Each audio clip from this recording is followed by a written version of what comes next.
So the New York Knicks have forced Game 6 in their series against Miami. And it didn't look like that was going to happen at the start, right? They come out in the first quarter and they score a whopping 14 points. They're down by 10. And you're just kind of like, okay, like, is this it? Is this the end for them? Are they just kind of mentally done? And no, that obviously wasn't the case. And the reason why they only scored 14 points in the first quarter was because it felt like they isolated Julius Randle one-on-one every single time down. They throw him the ball in the post or whatever. He hit a couple threes early, and it's like, okay, like maybe he's got it going.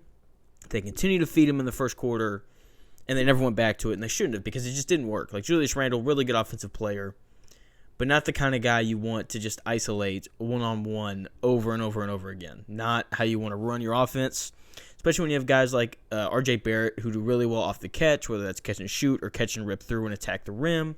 When you have guys like Jalen Brunson, the real guy who should be initiating the offense, you want those guys to have the basketball in their hands, especially Jalen Brunson on a night where he scored 38 points, played every single second, and before I get to the rest of the game, he was incredible.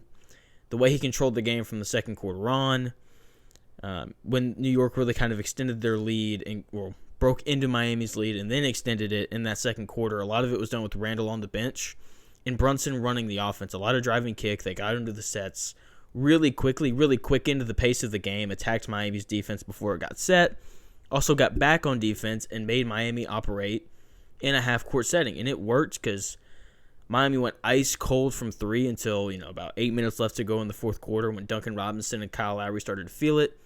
And when I say they went ice cold, I mean they couldn't throw a pea in the ocean. I mean it was bad. And the Knicks, they took full advantage of it. They rebounded, they finished possessions.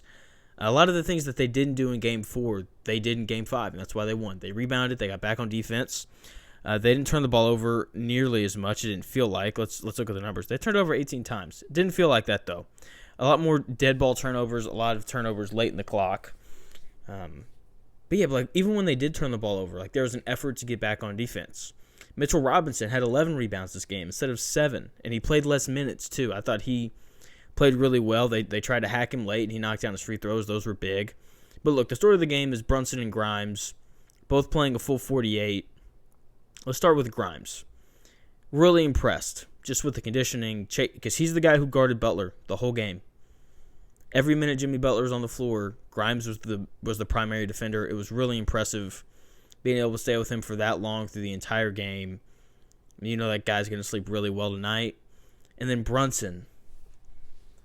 As the game went on, and he pulled up from three and he'd pull up from mid-range, I was just waiting for his shots to fall short.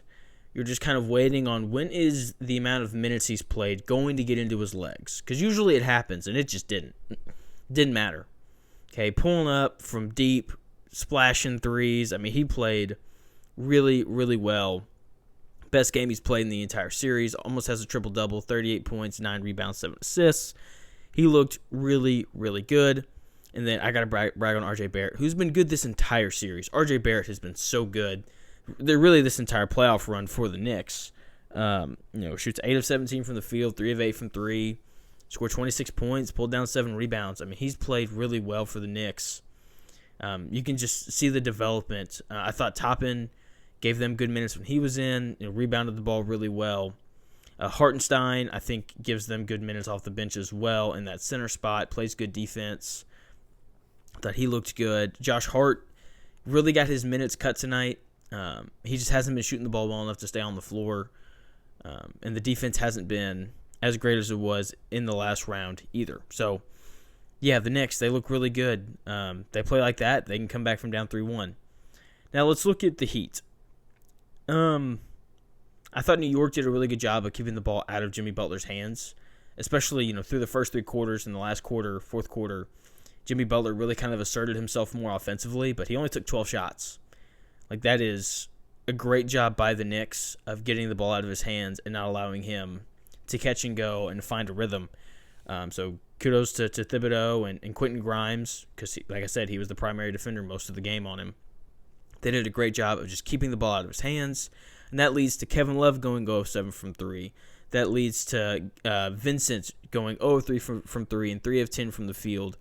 That leads to Kyle Lowry going 3 of 11 from the field. I mean, they did a really good job of keeping the ball out of really the only guy on Miami's team who can consistently give them offense.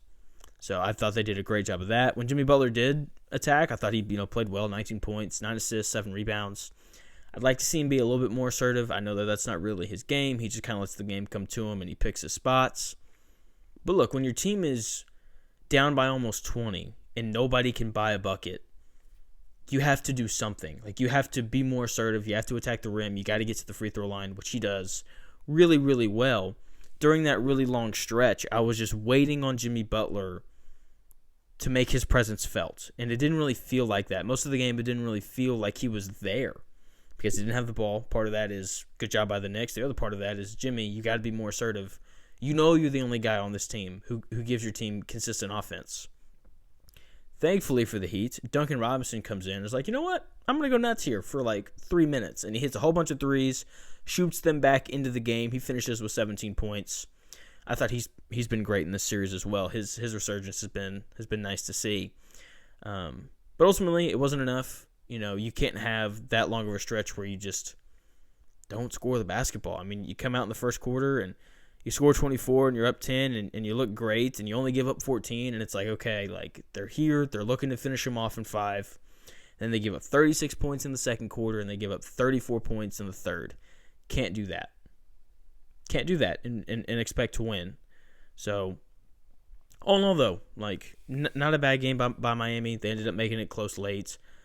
Going back home for Game 6, they need it because trying to win a Game 7 in Madison Square Garden is a tall order for anybody, especially when you're the team that's not as talented as New York. So, thanks for watching the video. Make sure you like, subscribe, comment. Do the Knicks complete the comeback? Do the Knicks go on the road and win Game 6? Does Miami finish them off in 6? Let me know what you think. Make sure to subscribe as well. I'll be back again with another video later tonight, breaking down the Lakers and Warriors Game 7, or Game 6, excuse me. And then I'll have another video out in 2 days, breaking down Game 6 between the Heat and the Knicks. Hope you enjoyed the video. Thanks so much for watching. I'll talk to y'all later.